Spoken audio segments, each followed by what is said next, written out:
Ayan, what's up dribblers at mga shooters, kamusta?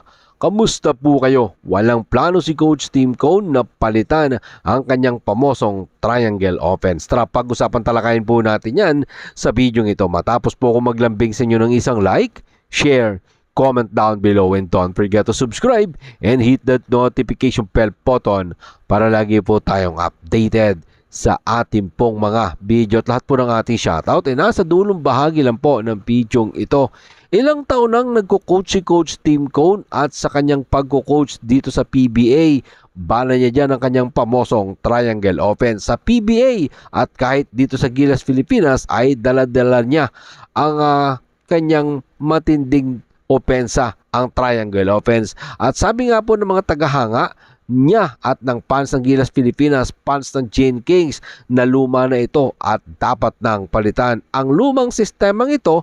Pero nanindigan si Coach Tim Cone na wala siyang planong baguhin ito or palitan ang triangle offense. At kahit pa siguro, sabi nga niya, maraming mag-criticize sa kanya at alam ni Coach Tim Cone na madaming nagsasabi at nagko-complain na dapat nang baguhin at palitan ito. Narito po si Coach Tim Cone sa ulat ni Raventerado ng Spin.ph. Alam kong nagrereklamo and upset ang mga tao sa ating triangle system at ilang bagay lang ang nararamdaman ko. Number 1, ito ang pinakamahusay kong ginawa at nagawa sa buong karir ko. Kaya para sa akin, ang lumabas at magturo ng isang bagay na hindi ko alam na wala talagang kahulugan sa akin. Number 2, nang talunin natin ang Latvia, walang kahit sino nagsabi patungkol sa triangle. At nang talunin natin ang New Zealand, nang manalo tayo ng Asian Games, walang kahit sino nagsabi patungkol sa triangle. Yan ang mga sinabi ni Coach Tim Cone.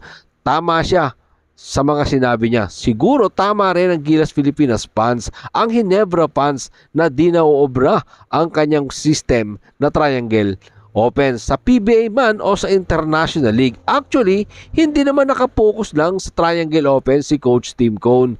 Kung mapapansin natin mga shooters, no, na si Coach Tim Cone ay nagpapatakbo ng isang mixed triangle offense. So ibig pong sabihin, kapag mixed triangle offense, may hinahalo silang ibang sistema, mga shooters, no. So mixed triangle offense, but mostly triangle talaga yung makikita natin na ginagamit niya.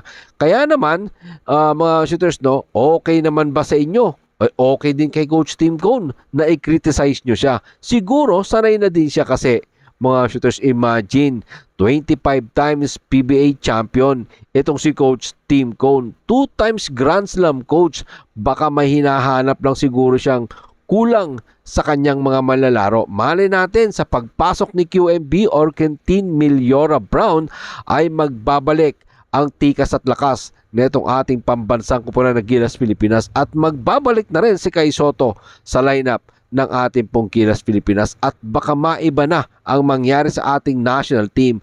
Basta para sa akin, kahit sinong coach, full support pa din dapat tayo sa Gilas Pilipinas. Baliktarin man natin ang mundo, tayo ay Pilipino, Gilas Pilipinas ang ating kupunan na dapat suportahan. Narito pong muli si Coach Tim Cone sa ulat pa din po yan ni Raventerado ng Spin.ph.